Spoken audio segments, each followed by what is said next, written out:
무능을 두려워하지 말라, 무능을 두려워하지 말라라는 제목으로 하나님 말씀 증거하도록 하겠습니다.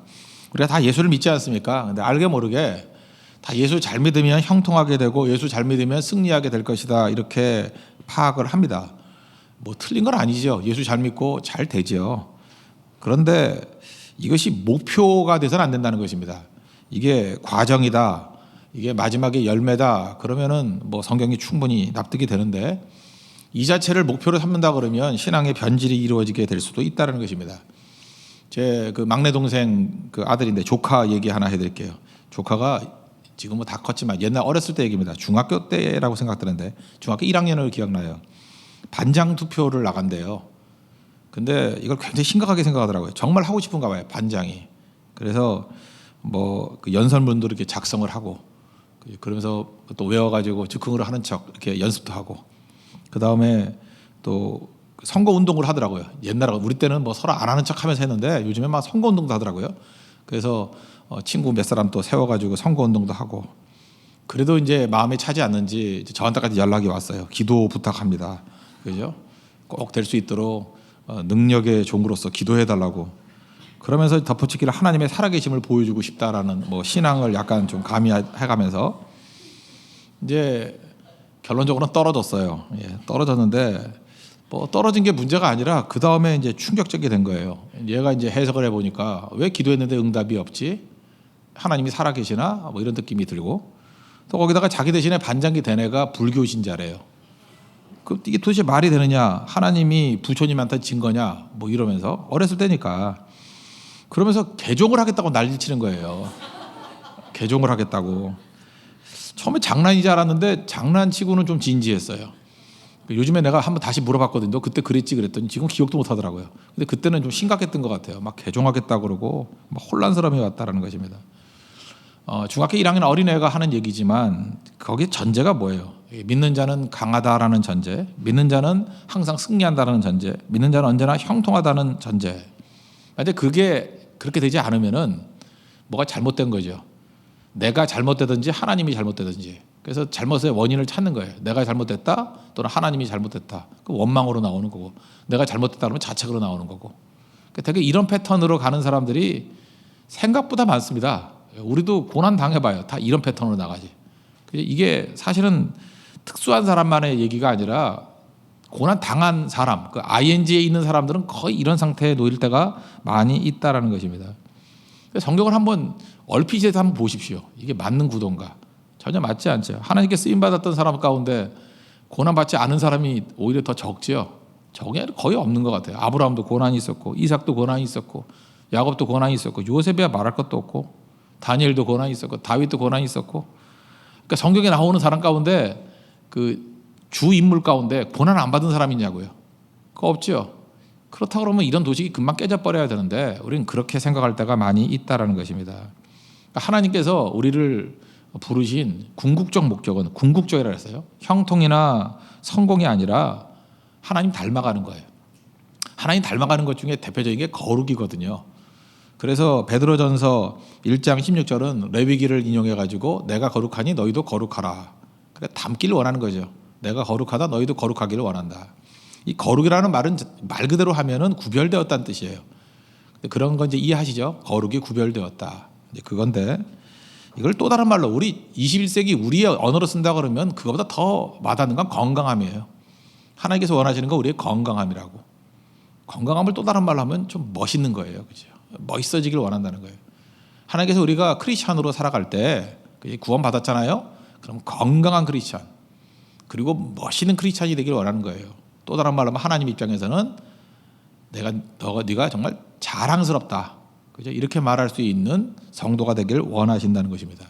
그래서 이런 과정을 위해서 주님께서 쓰시는 방법이 징계라는 거예요. 오늘 징계라는 측면은 그렇게 봐야 됩니다. 궁극적인 목적인 거룩을 이루기 위해서, 건강을 이루기 위해서, 멋있는 크리스찬을 만들기 위해서, 그죠? 어떤 의미에서 자랑스러운 그리스도인을 만들기 위해서 징계라는 것을 쓴다라는 거예요. 그렇다면 요즘에 우리의 교육에 있어서도 한번 좀 점검을 해봐야 될 것 같은데, 지금 우리 교육에서 징계 없애려고 그러죠.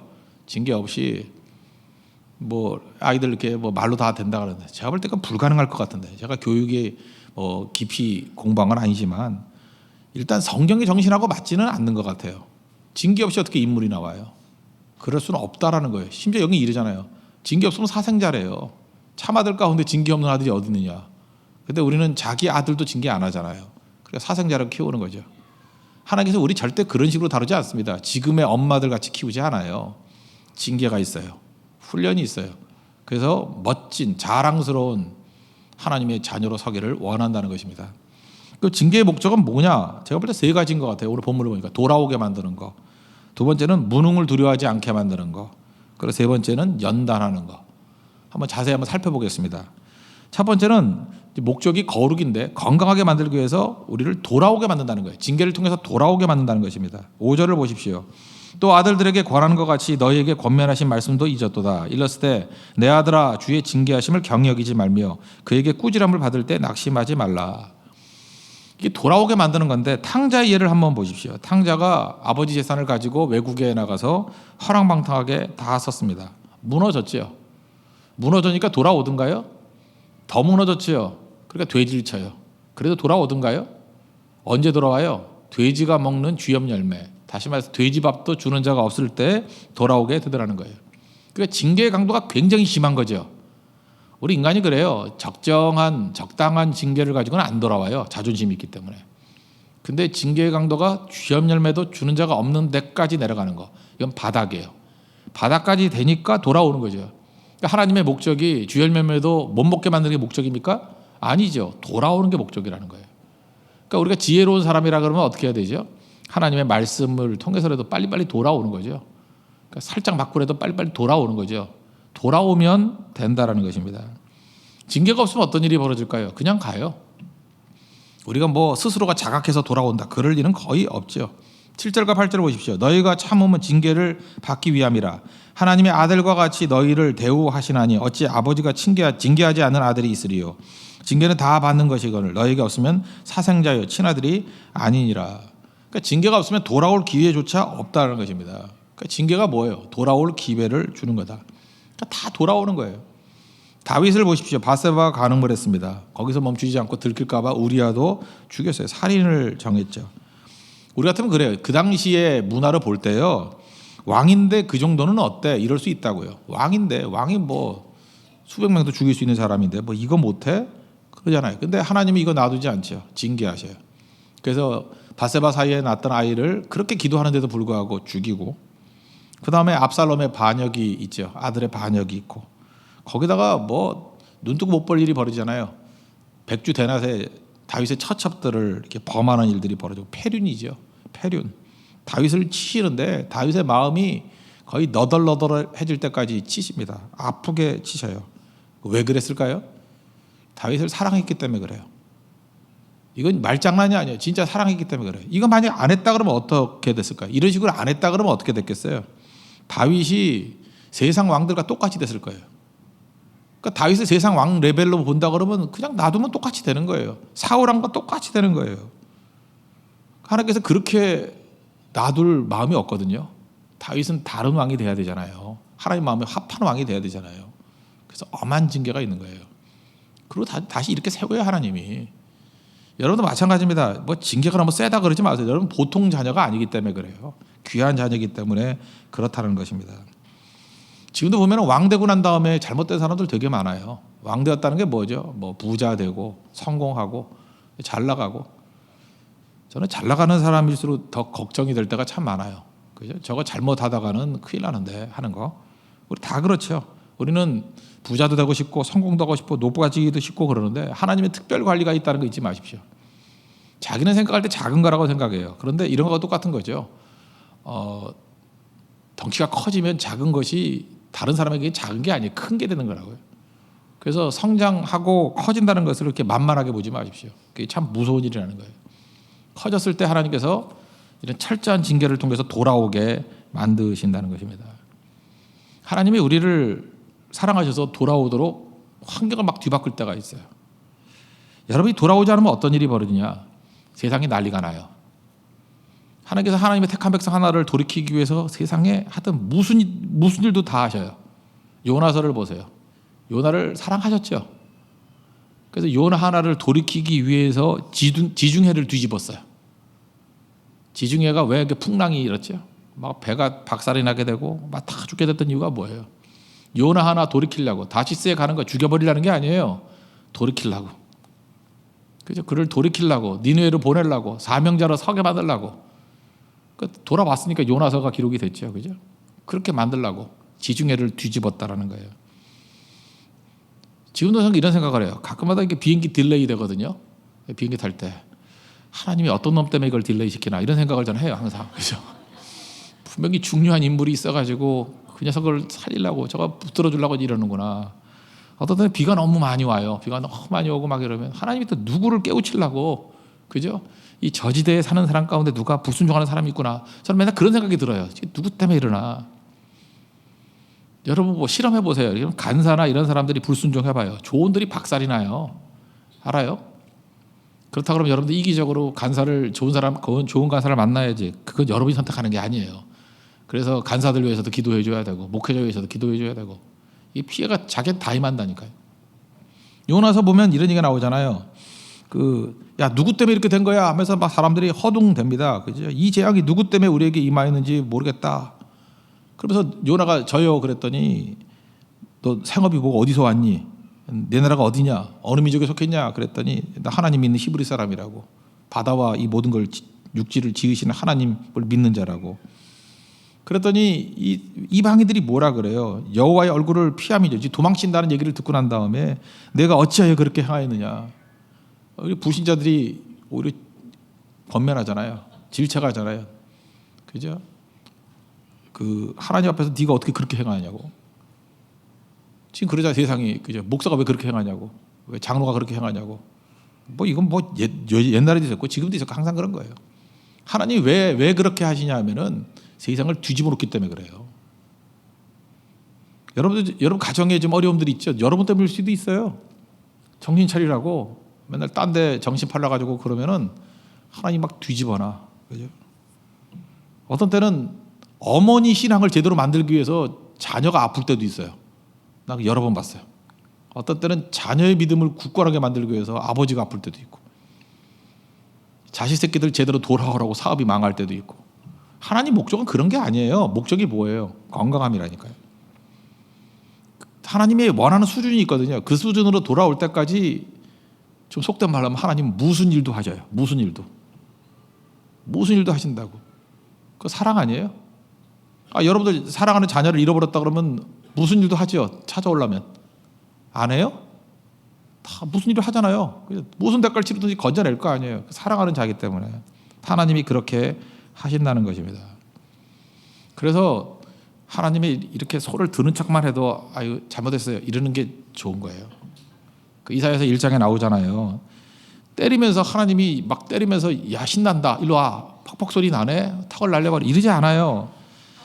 1장 5절에 너희가 어찌하여 매를 더 맞으려고 패역을 거듭하느냐.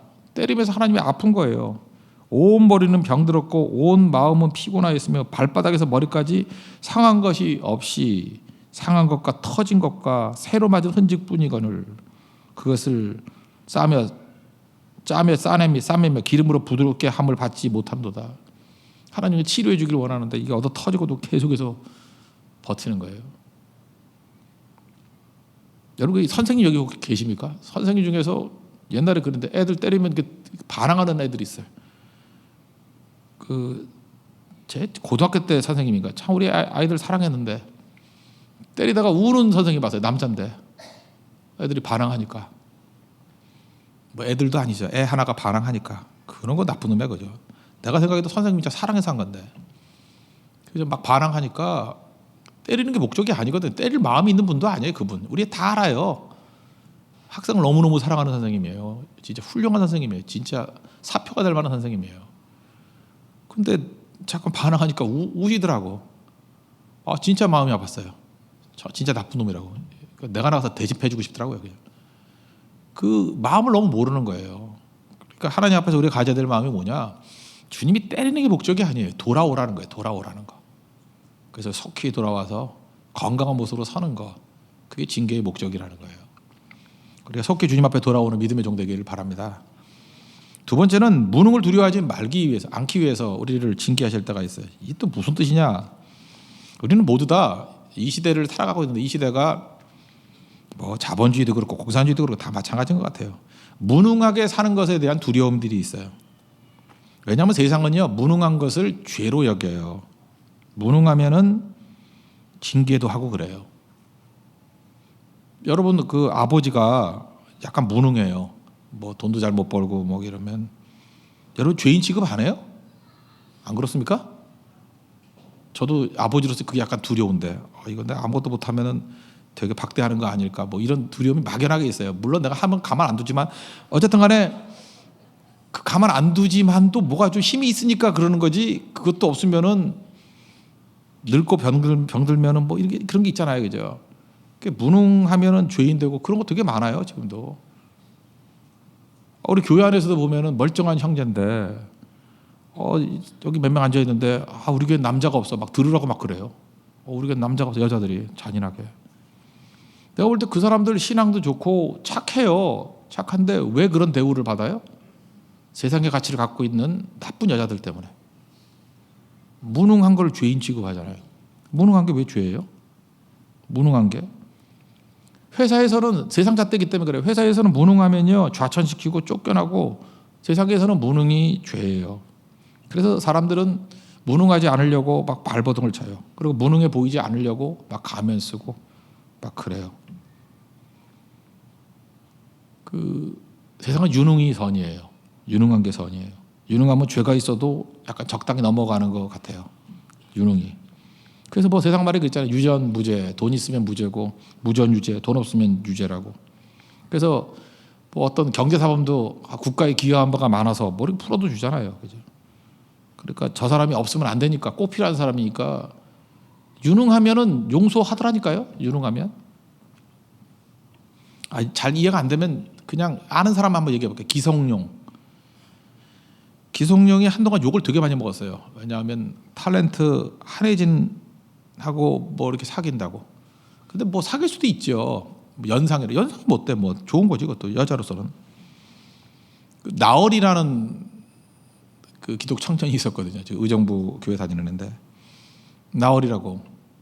얘 쌍둥이 형제예요. 근데 이 나얼이라고.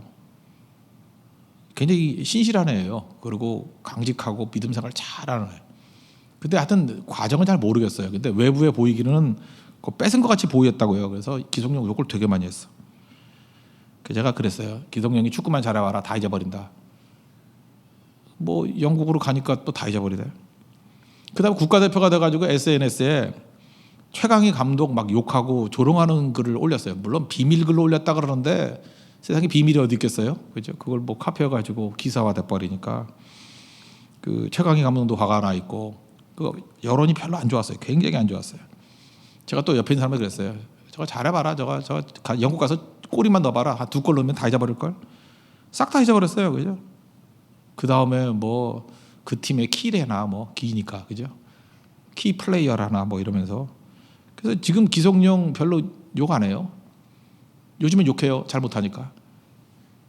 잘 보세요. 기성용이 욕 먹는 거는 잘할 땐 욕 안 먹어요. 못하니까 욕 먹는 거예요. 다 뭐예요? 유능과 무능이에요. 이게 지금 우리 학습이 돼 있거든요. 그래서 절대로 무능하면 안 되는구나 이렇게 생각을 한다는 거예요. 한 사람 더 얘기해 볼까요? 야구 선수 오승환. 오승환 요즘에 잘 떠요. 세인트루이스라는 그 최강 팀에 들어가가지고 끝판왕, 파이널 보스. 8회만 나오던데 무슨 끝판왕이야. 하여튼간에 거기 가서는 이제 중끝판왕. 하여튼간에 그 파이널 보스라는 그 무슨 영어식 끝판왕이라는 표현을 들어가면서 막 떠요. 몇 달 전이에요. 몇 달 전 마카오 원정 도박했던 거 기억나요? 여러분들은 금붕어 IQ이기 때문에 다 잊어버렸죠. 사실 그때 투수 가운데 2명이 같이 했어요. 임창용도 옛날에 그 잘했잖아요. 그죠? 임창용하고 또 하나가 오승환. 근데 임창용은 지금 뛰지도 못해. 왜 그래요? 못하니까. 도박은 같이 했는데 못하니까 매장됐고 오승환은 승승장구하니까 아무도 그 얘기를 안 해요. 그 얘기하면 그 괜히 방해한다고 뭐라고 욕을 먹을 정도예요. 이렇게 지금 학습이 돼 있다고. 여봐요. 어떤 죄도 유능하면 용납이 되고 무능하면 죄인 되고 세상이 그래요.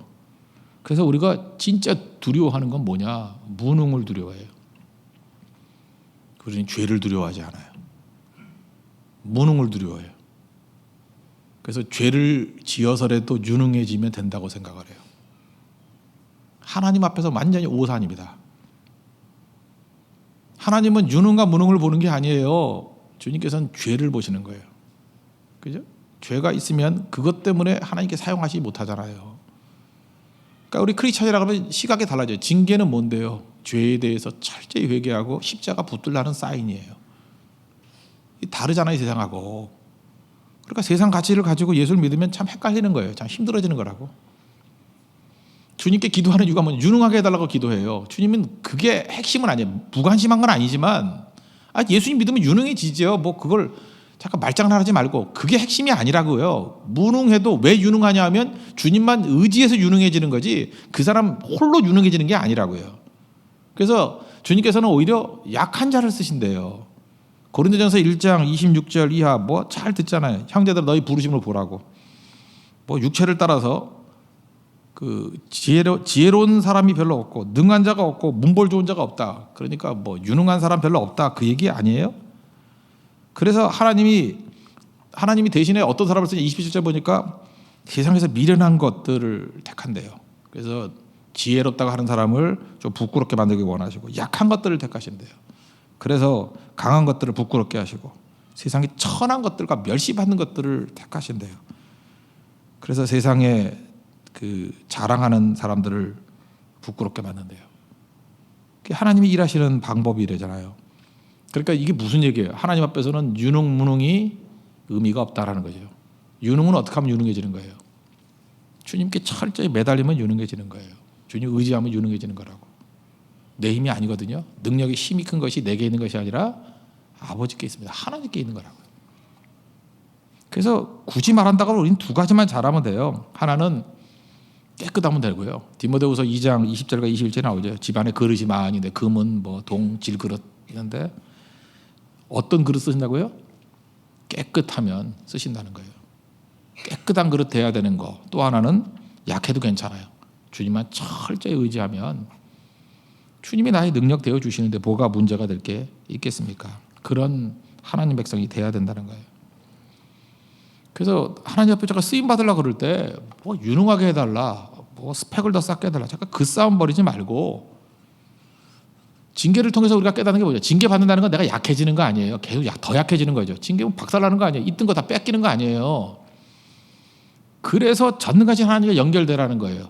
그래서 무능했을 때 얼마나 강해지는지를 봐라. 주님은 그거를 보여주고 싶은 거예요. 여러분들 하나님의 능력이 내 삶 가운데 잠깐 드러나지 않는 이유가 뭐냐면 너무 강해서 그래요. 우리 속된 말로 그러잖아요. 여자들도 너무 강하면 팔자 세다 그러고 남자도 너무 강하면 깨진다 그러고 뭐 그런 얘기 못 들었어요? 못 들었냐고요? 복음 밖에 있는 사람도 알아요. 강하다고 길길이 뛰는 사람 되는 일이 하나도 없는 거.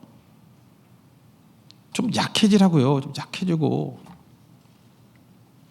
그 여자분들도 처음 나이가 들면서 그 에스트로겐이 줄어드는 건데 이해가 호르몬이 줄어드는 거예요. 근데 테스토스테론 이 남성 호르몬이 너무 강해지니까 주먹도 세지고 그게 매력이 없을 뿐만 아니라 그게 올바른 모습이 아니에요. 제일 강한 모습이 눈물 아니에요? 눈물?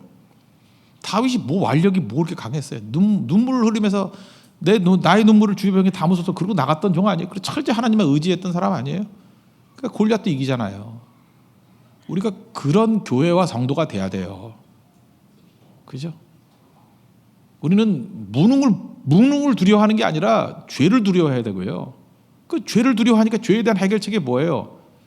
성령 의지해서 죄를 이길 수 있는 힘을 달라고 기도해야 되고, 뭐 설명할 것도 없잖아요. 뭐 잘 당연한 거 아니에요? 내 힘으로 죄를 못 이깁니다. 성령께서 나를 지켜주세요. 내 힘으로 죄를 씻을 수 없습니다. 예수 그리스도의 보혈의 피로 씻어 주세요. 그거 아니에요? 그리고 이거 혼자 못해요. 혼자 못하니까 그래서 중요한 게 뭐예요? 공동체의 중요성. 죄로부터 보호하기 위해서는 공동체가 중요한 거예요. 공동체. 사자들이 공격을 하는데요. 그 술록인지 뭔지 모르겠어요. 술록이 아니라 그 뭐 이름 뭐라고 그러죠? 아프리카에 있는 무슨 사슴 비스무리하게 생긴 애들이에요. 20마리가 삥 둘러서 가지고 뿔로 막으니까 사자도 좀 이렇게 멍청한 사자가 있잖아요. 그 기도 생활 안 하는 사자가 있잖아요. 얼떨결에 했다가 그 사슴 비슷하게 생긴 애, 술록 비슷한 애한테 맞아가지고 옆구리 부러지고 막 이러더라고요. 이렇게 기부수하고 다니고 그러는 사자도 봤어요, 내가. 이게 비틀비틀하는 거. 그러니까 모이면 함부로 공격 못 해요. 우리 성도도 마찬가지예요. 모여야 돼요. 공동체가 그래서 중요한 거예요. 신앙생활 홀로 하는 거 아닙니다. 여러분 혼자 기도한다면 철야 기도가 될 것 같아요? 와서 다 자지. 그런데 같이 기도하니까 되는 거예요. 혼자 찬양이 잘 돼요? 안 돼요. 그래서 같이 찬양하게 되죠. 여러분 혼자 기도하라 그러면 될 것 같아요? 수요 예배가 있으니까 와서 같이 예배 드리는 거죠. 공동체가 중요한 거예요. 그래서 약간 공동체 가서 이익만 얻어먹으려는 그런 영적 그런 그 양아치 되지 말고 오늘도 수요 예배 이렇게 생각하면 돼요. 내 필요보다도 내가 오늘 가져야지 연약한 사람들이 힘을 얻어. 내가 오늘 가져야지 다른 사람들이 일어서게 될 거야. 그런 사명을 가져야죠. 그렇지 않아요? 저도 그래서 왔어요, 오늘. 내가 가져야지, 그죠? 내가 가져야지. 물론 내가 설교도 하지만 설교 없으면 여기서 뭐 어떻게 할까? 멀뚱멀뚱 있다가 갈까? 뭐 딴 분이 하시겠지만, 그죠? 그런 의식을 가져야죠. 내가 가가지고 거기에 힘을 줘야지. 그게 성도의 능력이죠. 무능을 두려워하지 마십시오. 그래서 무능해서 뭘 못하겠다 이런 말은 그리스도인들의 입에서는 다 사라져야 돼요. 하나님 나를 정결케 해 주십시오. 그리고 주님만 의지합니다. 내 힘으로 하는 게 아닙니다. 하나님이 하시는 겁니다. 징계 과정 속에서 이걸 깨달아요. 이건 어마어마한 능력이 될 수 있다는 것입니다. 그런 하나님의 백성 되기를 바랍니다. 세 번째는 연단이에요. 더 강하게 만드는 거. 11절 보시면 무릇 징계가 당시에는 즐거워 보이지 않고 슬퍼 보이나 후에 그로 말미암아 연단 받은 자들은 의와 평강의 열매를 맺는지라. 연단이 뭐예요? 더 강해진다는 거죠. 또 뭐 설명해야 되나? 이건 뭐 고생 많이 하면 강해져요, 다들. 그 험난하게 처음에는 그 선교도 잘 못 가는 사람들이 있어요. 뭐 화장실 집단하면 안 돼요. 그게 좋은 거예요? 그게 약한 거지? 집단하면 화장실도 못 간다. 그걸 교육을 그렇게 받으면 그 부모가 책임 있는 거 아니에요? 그게 곱게 키운 거예요? 바보로 키운 거지? 여러분 그렇게 생각 안 들어요? 그게 건강함이냐고. 거룩을 건강함이라 그러면 그게 건강한 거냐고요. 전천후로 키워야지. 어떤 상황에도 되게 만들어야지. 하나님이 그렇게 키울 것 같아요? 다윗 왕과 사울 왕의 차이점은 뭐예요? 다윗은 광야가 있었고 사울은 광야가 없었고. 다윗과 솔로몬의 차이가 뭐예요? 뭐 똑똑하긴 비슷하잖아요. 근데 솔로몬은 광야가 없었고 다윗은 광야가 있었고. 누가 더 강해요? 다윗이 언제나 강해요. 그렇다면 하나님이 여러분들 광야 있는 인생으로 만들겠어요? 광야 없는 인생을 만들겠어요? 광야 있는 인생을 만들죠. 그런 사람 쓰시죠. 곱게 자란 사람 그거 뭐에 쓰겠어요? 그거 고난을 통과해야지. 마틴 루터가 그런 얘기를 했어요. 목사를 만드는 게 뭐냐 그랬더니 저는 세 가지를 얘기했는데 첫 번째가 고난이에요. 고난과 말씀과 기도래요. 말씀과 기도는 이해가 돼요. 말씀과 기도로 목사가 된다. 근데 고난이 목사를 만든대요. 고난이 이 깊은 해안 아닙니까? 성도를 만드는 게 뭐예요? 고난이에요. 고난이 우리를 만드는 거예요. 그걸 어떻게 만들어요? 더 강하게 만드는 거죠. 그래서 12절 13절 보니까 이렇게 살지 말라는 거예요. 그러므로 피곤한 손과 맨날 피곤해 손이 연약한 무릎 이렇게 세우고 너희 발을 위하여 곧은 길을 만들어 저는 다리로 하여금 어그러지 삐지 않게 고침을 받게 하라. 이렇게 약하게 살지 말라는 거예요. 휘청거리고 살지 말라는 거예요. 이런 것들을 다 이길 수 있는 힘이 어디에 있어요? 연단에 있다는 거예요. 연단에. 그래서 약하다 그러면요. 약해요. 나는 약해서 못해요. 그러지 말고 나는 팔림이 약해요. 그러면 어떻게 돼요? 와가지고 계속해서 노만 적게 만드는 거야. 약하는 거 더 시켜야 돼요. 저는요 그 숙기가 없어가지고 처음 보는 사람 만나는 게 힘들어요. 그럴 때 맨날 외로운 데만 보내야 돼. 저는 화장실을 바뀌면 안 돼요. 그런데 화장실 없는 곳 보내야 돼. 인도 성경 이런 데 보내야 돼. 성경 메시지가 그거라고요. 약한 걸 약하다 그러는 걸 갖다가 끌어다가 제일 약한 데 집어넣어가지고 강하게 만들래. 누가 약하다 그러래. 저한테 여러분은 약한 걸 얘기만 해주세요. 그 제일 약한 거를 제일 크게 사용할 테니까. 약한 게 있어요. 약한 게. 제가 그런 케이스예요. 저 공부 좀 잘했거든요. 내가 제일 못했던 게 국어하고 영어예요. 우리 때는 학력고사였어요. 그냥 돌멩이 맞을 치고 내가 그 얘기를 할게요. 내가 308점을 맞았는데 마이너스 32점이에요. 마이너스 32점. 340점 만점에 308점을 맞았다고. 영어에서 마이너스 16, 34점, 50점 만점에. 국어에서 마이너스 16. 국어 1과 2였는데 2여서는 15점 만점에 6점밖에 못 맞았어요. 9개 틀리고. 그 다음에 국어 1에서는 7개 틀리고. 내가 얼마나 상처가 있으면 그걸 다 기억하고 있겠냐고. 50점 만점에 국어 1은 43점, 마이너스 7. 국어 2는 15점 만점에 마이너스 9. 그래서 국어 과목에서 마이너스 16, 영어 과목 마이너스 16. 저는 무슨 어가 들어가는 건 안 돼요. 무슨 국어, 영어 이게 안 돼. 어학이 안 돼, 어학이. 근데 지금 제가 뭘 하고 있어요? 목사를 하고 있어요. 내가 제일 잘했던 게 수학이에요. 수학은 뭐 스트레이트로 만점이었고 항상. 얼마나 수학 계통이 그게 관심이 많았는지 네 과목 그 선택하라 그럴 때 화학과 물리를 선택했어요. 대부분 생물 선택하는데 화학과 물리를. 그쪽이 저는 편하거든요. 그거는 뭐 외울 것도 없어, 잊어버릴 것도 없어. 그냥 딱딱 맞아 떨어지는 거니까. 저는 선명하게 좋아서. 생물학은 너무 흐리멍텅해. 그거 외우기 너무 힘들어. 뭐 상사기간, 상동기간, 나 뭔지도 모르겠어. 맨날 틀리고. 저희 약점이었어요. 약점. 제일 큰 약점이었다고요. 그래서 저는 목회를 간다 그랬더니 목회하지 말고 뭐 신학 교수를 해서 그쪽으로 하라는 사람도 있었어요. 근데 제일 약한데 다 오는 거예요. 약한데. 신방도 약하고 뭐 다 약한데. 지금 보면 다 약한 거 사용하시는 거예요. 근데 약한 게 오히려 주님께서 들어다가 제일 약한 부분을 사용하도록 바닥부터 뛰게 만들어요. 전도사 때. 제일 약한 거 갖고 뛰는 거예요. 약한 거 갖고. 지금 보니까 그게 강화돼요. 그렇다면 하나님께서 어떻게 쓰시는지 알겠죠. 일단 약한 거니까 교만하지 말라는 뜻이 있고, 두 번째 약한 것도 얼마든지 내가 강하게 만들어줄 수 있다. 여러분 어떤 때는요 마음이 상태가 안 좋은 사람이 있어요. 그럼 자꾸만 하나님께 마음을 이렇게 쟁기질할 때가 있어요. 막 쟁기질. 그게 별로 좋지 않은 마음인 사람은요 하나님이 쟁기질해서 그 마음을 다 없애버려요. 그래서 순수한 새로운 하나님의 마음을 품도록. 시기 질투심 이런 거 많은 사람은요 그냥 그걸 고치려고 그러지 않고 하나님이 다 그냥 벗겨버려요. 그냥 껍질째 벗겨버려. 그래서 아무것도 없이 텅 비어서 공허하게 만든 다음에 하나님 마음을 다시 주시는 거예요. 어쨌든 그거 해석할 것도 없고 하나님이 좋은 거 주셔요. 연단이 연단. 연단은 뭐예요? 강하게 만든다는 거죠. 오늘도 여러분의 삶 가운데 여러 가지 형태의 고난이 있을 때 그것이 여러분의 연단이 되는 축복이 임하기를 바랍니다. 그럼 승리하는 거예요. 이 사람 하나 소개해 줄까요? 이승복 박사라고. 기적은 당신 안에 있습니다. 저하고 뭐 비슷한 연배 65년생인데 그죠? 8살 때 이민 가가지고 체조 선수였어요. 근데 이렇게 빙그러 돌다가 턱부터 떨어져가지고 사지가 마비가 돼버린 거예요. 뭐 이제 무슨 뜻인지 알겠죠? 그러다가 이제 시험 공부해서 SAT인가 뭐 1300점 만점 뭐 이렇게 목표로 뛰고 하여튼 공부 잘했어요. 이 사람 뭐 체조도 잘했지만 공부도 잘했던 것 같아요. 그래서 다트머스 의대에 들어갔고 하버드 의대에서 전문의했고 지금 존스 홉킨스 의대 뭐 전공이 뭐 하고 있다 그러대요. 이 사람 얘기 스토리가 인간극장에도 나왔어요. 한 2, 3년 전인가 우리나라에도.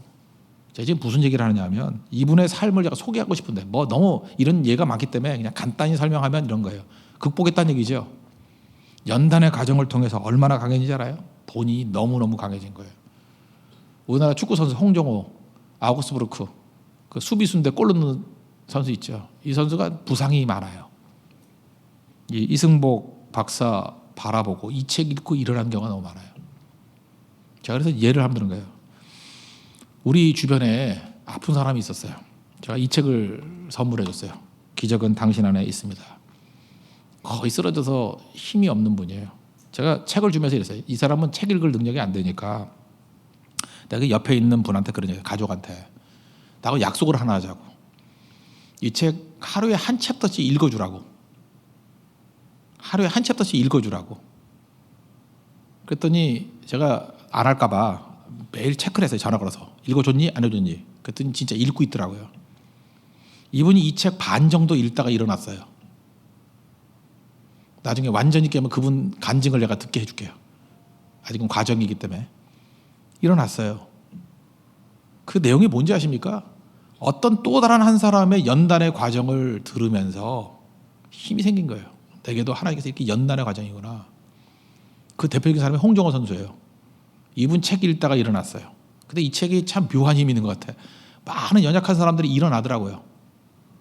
여러분들도 마음이나 몸이 거의 다 깨졌다고 생각하는 사람들, 이거 뭐 책 나온 지 한 5, 6년 된 것 같은데, 기적은 당신 손 안에 있습니다. 당신 안에 있습니다. 이승복 박사 책 한번 읽어보십시오. 일어나십시오.